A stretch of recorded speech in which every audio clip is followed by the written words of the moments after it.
नमस्कार, स्वागत है आपका। आपके साथ मैं हूं अमृता। खबरों को विस्तार से जानेंगे, लेकिन उससे पहले नजर हेडलाइंस पर। ऑस्ट्रेलियाई अखबार ने स्कॉर्पियन पनडुब्बी के नए दस्तावेजों किए जारी, खुफिया जानकारियों के शामिल होने का दावा। नौसेना के मुताबिक लीक दस्तावेजों से सुरक्षा को खतरा नहीं। कश्मीर पर नहीं होगी बातचीत, भारत का पाकिस्तान को जवाब। विदेश सचिव एस जयशंकर ने कहा, आतंकवाद पर वार्ता को तैयार। पश्चिम बंगाल में डेंगू से अब तक 23 की मौत, 5,000 से ज्यादा लोग पीड़ित। दिल्ली में चिकनगुनिया का खतरा, 362 लोग संक्रमित। पाकिस्तान में रची गई काबुल हमले की साजिश, अफगानिस्तान का आरोप। अमेरिकन यूनिवर्सिटी हमले में 16 लोगों की हुई थी मौत।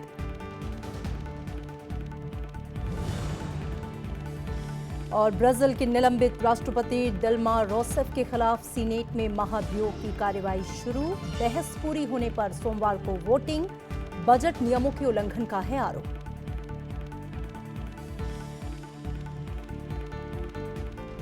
खबरें विस्तार से। ऑस्ट्रेलियाई अखबार द ऑस्ट्रेलियन ने भारतीय नौसेना और फ्रांसीसी कंपनी DCNS के बीच हुए स्कॉर्पियन पनडुब्बी समझौते से जुड़ी जानकारियों का एक और सेट अपनी वेबसाइट पर जारी किया है।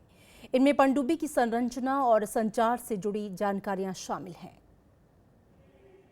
हालांकि द ऑस्ट्रेलियन ने इस बार भारत की सुरक्षा से जुड़ी अति संवेदनशील जानकारियों को छिपाने की कोशिश की है।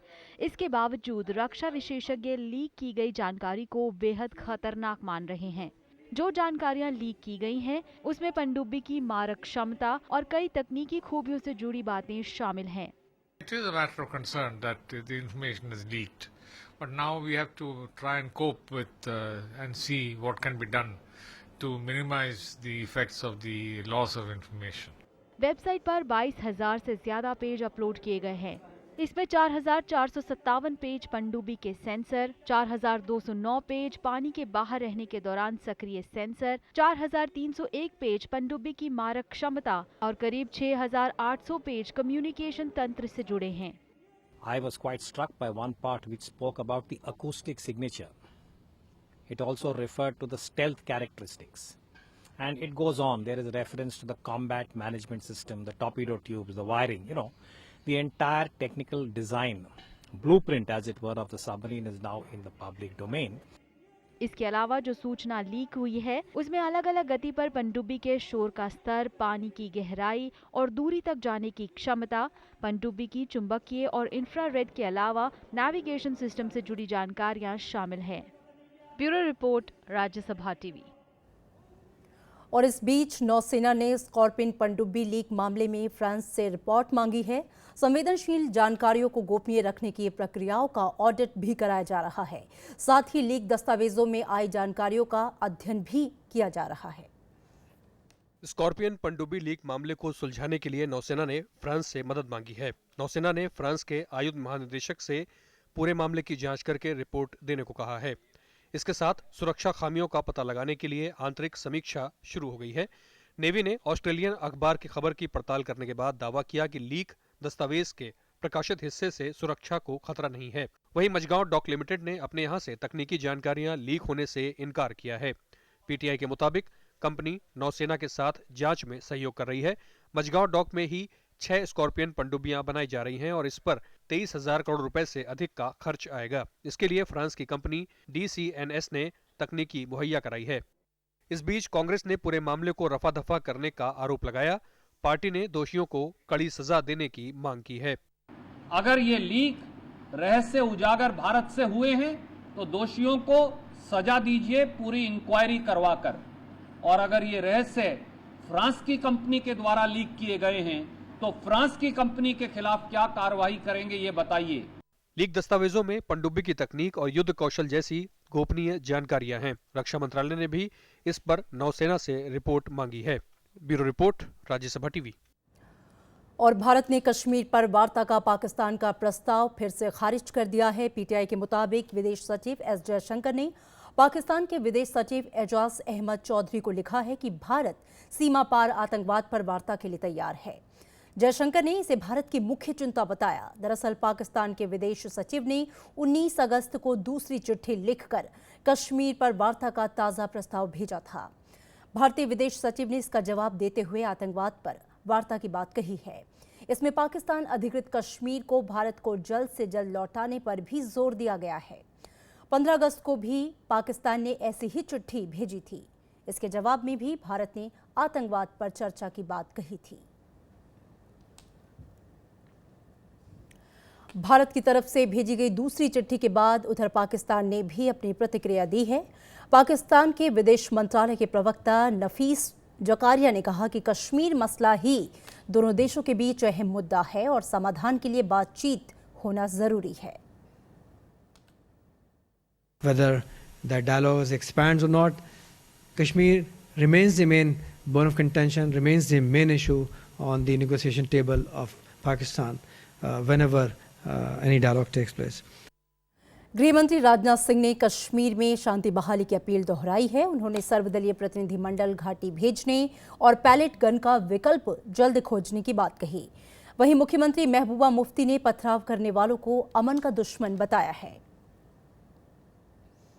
केंद्रीय गृह मंत्री राजनाथ सिंह ने कश्मीर दौरे के दूसरे दिन मुख्यमंत्री महबूबा मुफ्ती से मुलाकात कर शांति उपायों पर चर्चा की। उन्होंने कश्मीर की आवाम से सामान्य स्थिति की बहाली में मदद की अपील की। गृह मंत्री ने कहा कि वे जमहूरियत, इंसानियत और कश्मीरियत के दायरे में सबसे बात करने के लिए तैयार हैं। राजनाथ सिंह ने सर्वदलीय प्रतिनिधिमंडल घाटी भेजने की इच्छा भी जताई। मैंने जम्मू कश्मीर के मुख्यमंत्री महबूबा जी से यह कहा है, ऑल पार्टी डेलीगेशन भी हम लाना चाहते हैं यहाँ पर, और उसके लिए पूरी तैयारी यहाँ पर की जानी चाहिए ताकि ऑल पार्टी डेलीगेशन भी आकर यहाँ लोगों के साथ बातचीत कर सके। गृह मंत्री ने उन लोगों की पहचान की अपील की जो हालात बिगाड़ना चाहते हैं। उन्होंने जम्मू कश्मीर के लिए नोडल अधिकारी नियुक्त करने और विशेष नंबर जारी करने की घोषणा की। इस नंबर पर राज्य के लोग देश के किसी भी हिस्से में उनके साथ होने वाली परेशानियों की शिकायत कर सकते हैं। राजनाथ सिंह ने पैलेट गन का विकल्प जल्द खोजने की बात भी कही। 1 महीने पूरे हुए हैं, with in 2-3-4 days experts committee की रिपोर्ट आ रही है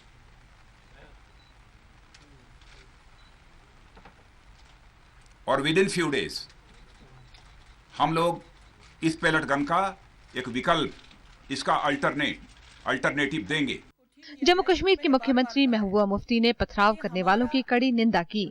उन्होंने कहा कि 95% लोग अमन पसंद हैं, जबकि 5% लोग हालात खराब कर रहे हैं। मुख्यमंत्री ने कहा कि सुरक्षा बलों को निशाना बनाकर कश्मीर मामला हल नहीं हो सकता। कुछ लोगों ने भट्टी में डाल दिया है अपने नाजायज मकासद के लिए। मैं कश्मीर की इशू के साथ हूँ, रिजॉल्व होना चाहिए, डायलॉग होना चाहिए, मगर इस तरह पथराव से, कैंपों पे हमला करने से कोई मसला हल होने वाला नहीं है।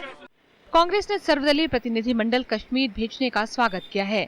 पार्टी ने कहा कि भले ही फैसला देरी से हुआ, लेकिन इससे सामान्य स्थिति की बहाली में मदद मिलेगी। सभी पार्टी से जाने से सहायता ही होती और उससे ऐसा लगता है कि पूरा देश चिंतित है जम्मू कश्मीर के हालात को देखकर और वो उसका कोई हल निकालना चाहते हैं, कोई सलूशन निकालना चाहते हैं। लेकिन चलो, अभी भी अगर सरकार ऑल पार्टी डेलीगेशन ले जाएगी तो उससे लाभ ही होगा। इससे पहले राजनाथ सिंह की मुलाकात नागरिक संगठनों और राजनीतिक दलों से हुई। नागरिक संगठनों ने कर्फ्यू और बंदिशों के चलते होने वाली दिक्कतें सामने रखी। गृह मंत्री 2 दिन के कश्मीर दौरे पर बुधवार को श्रीनगर पहुंचे थे।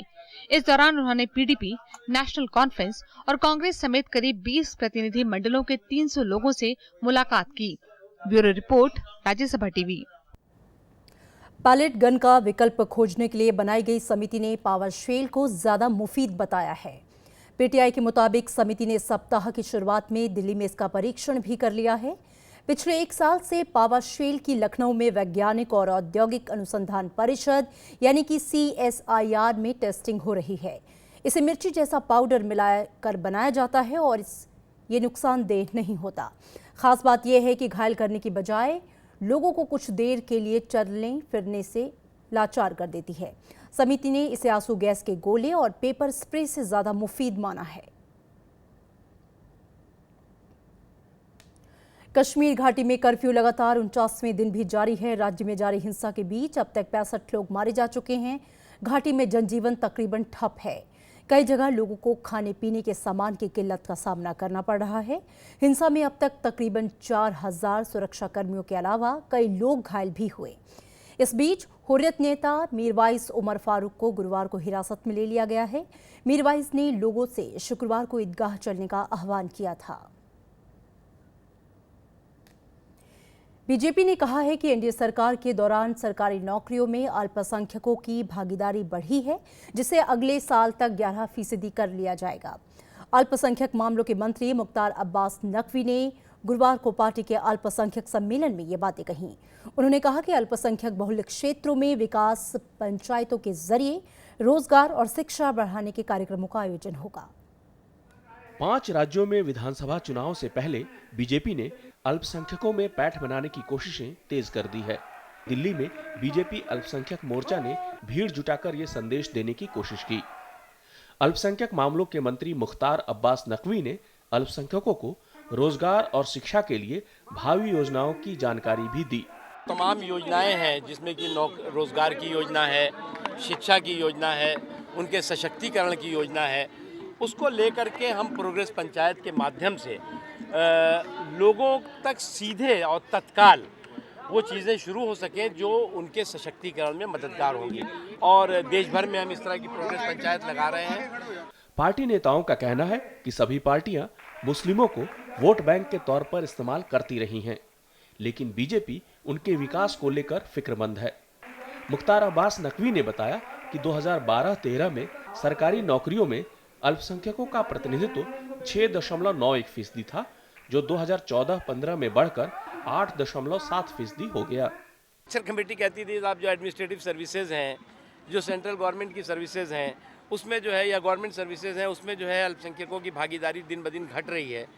तो हमने आपको अभी एक आंकड़ा दिया जिसमें कि इन पिछले 2 सालों में बहुत तेज़ी के साथ अल्पसंख्यकों की केंद्र सरकार की सर्विसेज में भागीदारी बढ़ी है। अगले साल उत्तर प्रदेश, पंजाब और गोवा समेत 5 राज्यों में विधानसभा चुनाव होने हैं।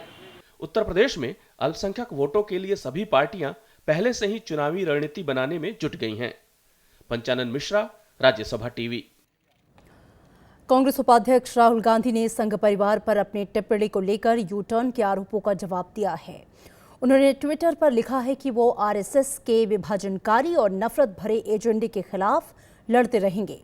राहुल गांधी के मुताबिक उन्होंने जो कहा उस पर पूरी तरह से कायम है। बीजेपी ने कहा है कि राहुल गांधी जैसे राष्ट्रीय पार्टी के नेता को तथ्यों के आधार पर बोलना चाहिए। दरअसल सुप्रीम कोर्ट में बुधवार को राहुल गांधी ने कहा था कि उन्होंने राष्ट्रपिता महात्मा गांधी की हत्या के लिए आरएसएस को नहीं बल्कि उनसे जुड़े लोगों को जिम्मेदार ठहराया था। कोई न यू टर्न है, न माफी मांगने की आवश्यकता है। वो आज भी अपनी बात पे दृढ़ हैं कि महात्मा गांधी को जिसने मारा उसके संबंध आरएसएस के साथ थे। उसने खुद ने स्वीकार किया है, नाथूराम गोडसे ने। सबसे उचित तो यही है कि तथ्यों के आधार पर व्यक्ति को बोलना चाहिए, और यदि उनको कोर्ट के सामने जाना तो वहां सारे तथ्य रख देना चाहिए। लेकिन कोर्ट के अंदर एक चीज कहना और कोर्ट के बाहर दूसरी चीज कहना, मुझे नहीं समझ आता कि ये उचित है या नहीं। आम आदमी पार्टी पंजाब में पार्टी संयोजक सुच्चा सिंह छोटेपुर को पार्टी से निलंबित कर सकती है। सुच्चा सिंह पर टिकट के बदले रिश्वत लेने का आरोप है। इस बारे में भगवत मान समेत पंजाब के कई नेताओं ने पार्टी के मुख्य संयोजक अरविंद केजरीवाल के पास शिकायत दर्ज कराई है। सुच्चा सिंह को तुरंत निलंबित करने की मांग भी की गई है। इसी सिलसिले में आज दिल्ली में आम आदमी पार्टी के राजनीतिक मामलों की समिति की बैठक होनी है। इस महीने की शुरुआत में एक वीडियो सामने आया जिसमें सुच्चा सिंह को कथित तौर पर रिश्वत लेते हुए दिखाया गया था। यहां लेंगे एक छोटा सा ब्रेक। आप देखते रहिए राज्यसभा टीवी।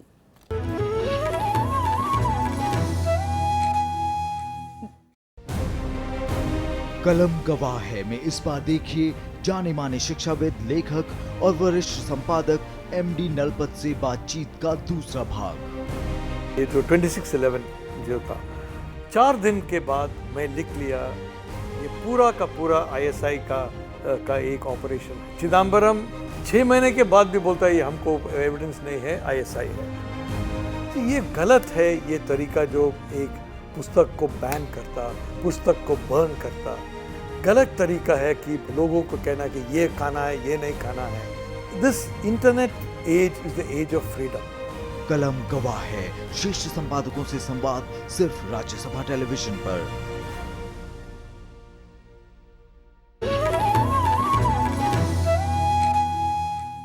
ब्रेक के बाद आपका स्वागत है। रेल यात्रा के लिए ऑनलाइन टिकट बुक कराने पर यात्रियों को अब 31 अगस्त से 10 लाख रुपए तक का यात्रा बीमा कवर मिलेगा। इसके लिए उन्हें ₹1 से भी कम का प्रीमियम भुगतान करना होगा। रेल मंत्रालय के मुताबिक IRCTC की वेबसाइट के जरिए यात्रा का टिकट बुक कराने पर यात्रियों को यात्रा बीमा कवर का विकल्प मिलेगा। इसके लिए उन्हें सिर्फ 92 पैसे का प्रीमियम देना होगा। रेल मंत्री सुरेश प्रभु ने रेल बजट भाषण में वैकल्पिक यात्रा बीमा कवर की सुविधा उपलब्ध कराने की घोषणा की थी। ये नई सुविधा सभी यात्रियों को उपलब्ध होगी। हालांकि उपनगरीय ट्रेनों पर यह सुविधा नहीं मिलेगी। ये बीमा कवर 5 साल तक के बच्चों और विदेशी नागरिकों को नहीं मिलेगा। हालांकि इसका लाभ कन्फर्म, RAC और वेटलिस्ट टिकट रखने वाले हर यात्री को मिलेगा। योजना के तहत यात्रियों को उनके नामित कानूनी उत्तराधिकारी को मृत्यु या पूर्ण विकलांगता पर 10 लाख रुपए का मुआवजा मिलेगा।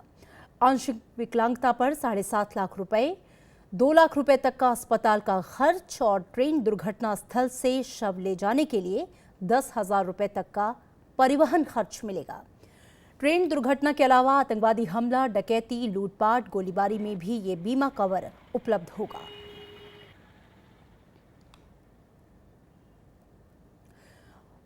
और पश्चिम बंगाल में डेंगू का कहर जारी है। यहाँ पे डेंगू से मरने वालों की तादाद बढ़कर 23 हो गई है।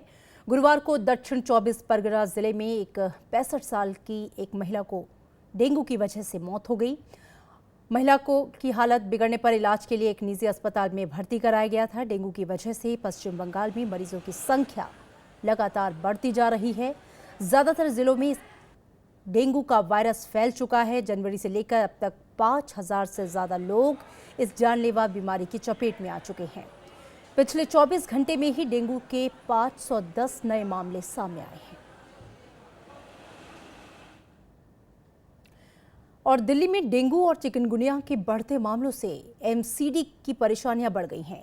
एम्स में अब तक डेंगू के 311 मामले सामने आ चुके हैं, जबकि 362 लोगों को चिकनगुनिया के वायरस से संक्रमित पाया गया। हालांकि नगर निगम इन आंकड़ों को लेकर सवाल खड़े कर चुका है। दिल्ली के स्वास्थ्य मंत्री सत्येंद्र जैन दिल्ली विधानसभा में डेंगू और चिकनगुनिया के बढ़ते मामलों को लेकर MCD की जमकर खिंचाई कर चुके हैं। आम आदमी पार्टी के विधायकों ने MCD पर सफाई व्यवस्था दुरुस्त नहीं रख पाने का आरोप लगाया था। इसके बाद बुधवार को केंद्रीय स्वास्थ्य मंत्री JP नड्डा ने बीमारियों के प्रकोप की ताज़ा स्थिति जानने के लिए उच्च स्तरीय बैठक भी की थी। दिल्ली NCR में डेंगू और चिकनगुनिया के बढ़ते मामलों के मद्देनजर नगर निगमों और अधिकारियों से अगले 2 महीनों तक सतर्क रहने के लिए कहा गया है। बिहार और उत्तर प्रदेश में बाढ़ की स्थिति गंभीर बनी हुई है। बिहार में अब तक 135 लोगों की जान जा चुकी है। 31 लाख से ज्यादा लोग बाढ़ की चपेट में हैं। 4 लाख हेक्टेयर में खड़ी फसलें तबाह हो गई। गंगा समेत दूसरी नदियां अब भी उफान पर हैं। राजस्थान और गुजरात में भी बाढ़ से परेशान लोगों की मुश्किलें कम होती नहीं दिख रही। देश के कई राज्य बाढ़ से प्रभावित हैं। बिहार, उत्तर प्रदेश और पश्चिम बंगाल में हालात बेहद खराब हैं। बारिश से जनजीवन अस्त व्यस्त है। बिहार में बाढ़ से करीब 4 लाख हेक्टेयर की फसल तबाह हो गई है। बाढ़ से अब तक 222 करोड़ रुपए से ज्यादा का नुकसान हुआ है। मुख्यमंत्री नीतीश कुमार ने बाढ़ पीड़ित इलाकों का दौरा कर हालात का जायजा लिया। इस बीच केंद्र सरकार ने राज्य को हर मुमकिन मदद का भरोसा दिलाया है। बिहार सरकार को जितने अनाज की आवश्यकता है, बिहार सरकार हमको लिख करके दे दे। हम जितना मांगेगी हम उतना देने को तैयार हैं और उसको बाढ़ पीड़ितों के बीच में बंटवावे। पूर्वी उत्तर प्रदेश में इलाहाबाद, मिर्जापुर, वाराणसी, गाजीपुर समेत राज्य के 28 जिलों में बाढ़ की स्थिति गंभीर बनी हुई है। राज्य के 9 लाख लोगों पर बाढ़ की मार पड़ी है। हालात को देखते हुए इलाहाबाद के सभी स्कूलों को 27 अगस्त तक के लिए बंद कर दिया गया है। अनेकों बाढ़ राहत शिविर लगाए गए हैं। इसमें 2 चीजें इन्वॉल्व हैं कि जिन ग्रामीण क्षेत्रों में, गांवों में जलमग्नता हो गई है, वहाँ की जनसंख्या को, लोगों को शिफ्ट किया जा रहा है इन बाढ़ शिविरों में। पश्चिम बंगाल में भी बाढ़ ने भारी तबाही मचाई है। पश्चिमी मिदनीपुर और हावड़ा समेत कई जिले बाढ़ की चपेट में हैं। लोग घर बार छोड़कर पलायन को मजबूर हैं। প্রচুর জল বাড়ছে, এই কারণে স্কুল যেতে খুব অসুবিধা হচ্ছে। রাস্তায় জল দাঁড়িয়ে গেছে, এতে স্কুল যাওয়া যাচ্ছে না। আমাদের সব জমি টমি ডুবে গেছে, ঘরদুয়ার পড়ে যাচ্ছে। হ্যাঁ, আর রাস্তা দিয়ে যাওয়া যায়নি, ছেলেপুলে স্কুল যেতে পারেনি। गुजरात में भारी बारिश के बाद मेहसाणा में बाढ़ के हालात हैं। जगह जगह पानी भरने से लोगों को भारी परेशानियों का सामना करना पड़ रहा है। राजस्थान में बाढ़ की स्थिति गंभीर बनी हुई है। Bureau report, Rajya Sabha TV.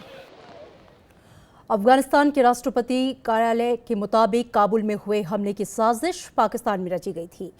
Kabul में अमेरिकी यूनिवर्सिटी पर हुए आत्मघाती हमले में 8 छात्रों समेत 16 लोग मारे गए। 53 लोग इस हमले में बुरी तरह से जख्मी हुए। घायलों में कुछ की हालत अभी भी नाजुक है।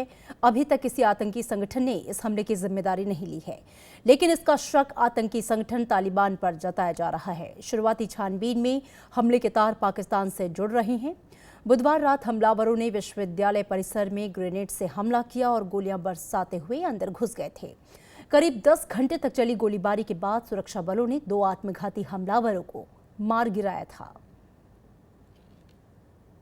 इटली में कल दोपहर एक बार फिर से भूकंप के झटके महसूस किए गए। इसके चलते लोगों में एक बार फिर से अफरा तफरी मच गई। हालांकि इस बार भूकंप की तीव्रता 4.3 थी, लेकिन इसकी वजह से कई इमारतों को नुकसान पहुंचा। इटली में आए भीषण भूकंप की वजह से 247 लोगों की मौत हो गई है, जबकि 350 से ज्यादा लोग घायल भी हुए हैं। अभी भी मलबे में कई लोग दबे हैं, जिन्हें बाहर निकालने के लिए बचाव कार्य जारी है। गुरुवार को भूकंप के झटकों ने इटली में एक बार फिर दहशत फैला दी। ऐतिहासिक शहर अमाट्रिस में क्षतिग्रस्त इमारतें दोबारा धरती कांपने से भरभरा कर गिरने लगीं। भूकंप के बाद आने वाले झटकों के डर से लोगों ने अपनी कारों और टेंटों में रात बिताई। लोगों को जल्द ही हालात सुधरने की उम्मीद है। Vissuti, ti dice andiamo avanti un momento alla volta, domani non esiste assolutamente pensare a domani, è un minuto alla volta, però ringraziando Dio c'è un po' di tutto, c'è da mangiare, c'è... भूकंप से मची तबाही में कई लोग अभी भी लापता हैं। कई लोग मलबे के नीचे दबने से बुरी तरह घायल हैं। लोगों की तलाश और घायलों की मदद के लिए तकरीबन 4000 राहत कर्मी लगाए गए हैं। मलबे को हटाने के लिए भारी मशीनों का इस्तेमाल किया जा रहा है। Hanno passato già dei terremoti negli anni, ogni 7-8 anni c'è un terremoto, ma come questo ormai lungo e brutto. प्रधानमंत्री मैट्यू रेंजी ने इसे बड़ी त्रासदी बताते हुए मदद की अपील की है। साथ ही उन्होंने वादा किया कि सरकार भूकंप से मची तबाही के बाद लोगों को फिर से पुनर्निर्माण के लिए हर संभव मदद देगी। Se il dolore oggi è un dolore fortissimo, è forte anche l'orgoglio di appartenere a una nazione che sa reagire così sullo stato di emergenza, però dobbiamo pensare che Italy में हुए भूकंप से नुकसान कितना बड़ा है, इसका पता तो आने वाला समय ही बताएगा। अमेरिका समेत दुनिया भर के देशों ने इटली के हालात पर चिंता जताते हुए मदद मुहैया कराने की बात कही है। बुधवार को देर रात आए भूकंप का केंद्र रोम से 170 किलोमीटर दूर पूर्वोत्तर में बसा नोर्चा शहर में था। Bureau report, Rajya Sabha TV. Brazil में निलंबित राष्ट्रपति दिल्मा रोसेफ के खिलाफ संसद के ऊपरी सदन सीनेट में महाभियोग की कार्रवाई शुरू कर दी गई है। ब्राजील की पहली महिला राष्ट्रपति दिल्मा रोसेफ को सीनेट के 81 सदस्यों के सामने पेश होना है। उनको पद से हटाने के लिए 54 से ज्यादा सीनेटरों का महाभियोग प्रस्ताव के समर्थन में होना जरूरी है। इस दौरान होने वाले प्रदर्शनों की आशंका के चलते संसद के बाहर सुरक्षा के कड़े इंतजाम किए गए हैं। इससे पहले 10 अगस्त को सीनेट ने कार्रवाई शुरू करने के प्रस्ताव पर हुई वोटिंग के दौरान 59 सीनेटरों ने रोसेफ के खिलाफ वोट किया था, जबकि 29 सांसद उनके समर्थन में थे। नासा ने गुरुवार को अपने ओरियन स्पेसक्राफ्ट का सफल परीक्षण किया। इसके साथ ही नासा मंगल ग्रह पर इंसान को भेजने के एक कदम और करीब आ गया। वर्जीनिया में नासा परीक्षण केंद्र पर सफलतापूर्वक टेस्ट किया गया इस अंतरिक्ष यान को जमीन पर बार बार सुरक्षित उतारा जा सकता है। नासा ने इसकी सूचना और क्रैश टेस्ट किए। नासा का लक्ष्य इस यान के जरिए मानव को 2025 तक किसी छोटे तारे पर और 2030 तक मंगल ग्रह पर भेजने का है। भारतीय राष्ट्रीय राइफल संघ ने रियो ओलंपिक में अपने निशानेबाजों के प्रदर्शन की समीक्षा के लिए 5 सदस्यीय समिति का गठन किया है। इस विशेष समिति की अगुवाई पूर्व ओलंपिक चैंपियन अभिनव बिंद्रा करेंगे। ये समिति 4 हफ्ते में अपनी रिपोर्ट देगी। रियो ओलंपिक में भारतीय निशानेबाजों का प्रदर्शन काफी खराब रहा। बिंद्रा पुरुषों की 10 मीटर एयर राइफल स्पर्धा के फाइनल में जरा सा अंतर से पदक से चूक गए थे, जबकि बाकी सदस्य उम्मीदों पर खरा उतरने में नाकाम रहे थे। और दुनिया को शांति और सेवा का संदेश देने वाली मदर टेरेसा की आज जयंती है। मदर टेरेसा के जन्मदिन के मौके पर कोलकाता के मिशनरी ऑफ चैरिटी संस्था में विशेष प्रार्थनाएं की गई। मदर टेरेसा एक ऐसी शख्सियत थीं जिन्होंने अपना सारा जीवन मानव सेवा को समर्पित किया। मदर टेरेसा को उनकी सेवाओं के लिए कई पुरस्कारों और सम्मानों से नवाजा गया। मदर टेरेसा को 1979 में नोबेल शांति पुरस्कार और 1980 में भारत के सर्वोच्च नागरिक सम्मान भारत रत्न से नवाजा गया। 4 सितंबर को पोप फ्रांसिस मदर टेरेसा को रोमन कैथोलिक संत का दर्जा दिए जाने की घोषणा करेंगे। अभिनेता और रंगमंच के कलाकार ए.के. हंगल की आज पुण्यतिथि है। फिल्मों के जरिए आम आदमी के किरदार को उन्होंने बखूबी निभाया। आज़ादी की लड़ाई में बढ़ चढ़कर हिस्सा लेने वाले हंगल 50 साल की उम्र में हिंदी सिनेमा में आए और करीब 4 दशकों तक अभिनय के खास अंदाज से अमिट छाप छोड़ी। ये इतना सन्नाटा क्यों है भाई? लरजती आवाज और बेचारगी के एहसास में बोला गया फिल्म शोले का ये संवाद ए.के. हंगल की पहचान बन गया। 1 फरवरी 1914 को पेशावर में जन्मे अवतार विनीत किशन हंगल कम्युनिस्ट पार्टी के सक्रिय कार्यकर्ता रहे। मुंबई आकर AK. Hangal Indian People's Theatre Association से जुड़ गए। शर्म आनी चाहिए तुम्हें ठकरान। कानून की तलवार से कानून का ही खून किया तुमने।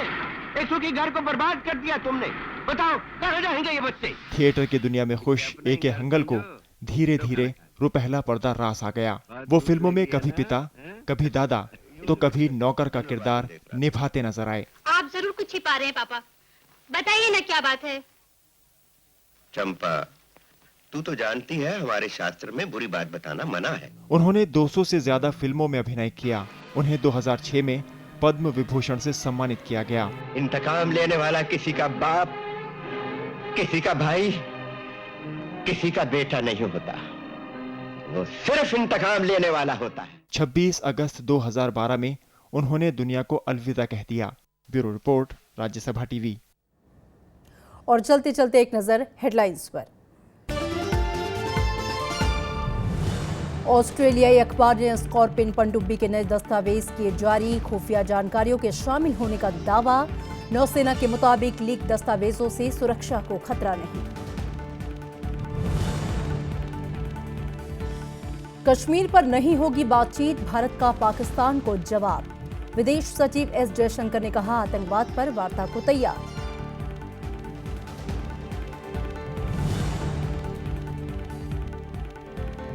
पश्चिम बंगाल में डेंगू से अब तक 23 की मौत, 5000 से ज्यादा लोग पीड़ित। दिल्ली में चिकनगुनिया का खतरा, 362 लोग संक्रमित। पाकिस्तान में रची गई काबुल हमले की साजिश, अफगानिस्तान का आरोप। अमेरिकन यूनिवर्सिटी हमले में 16 लोगों की हुई थी मौत।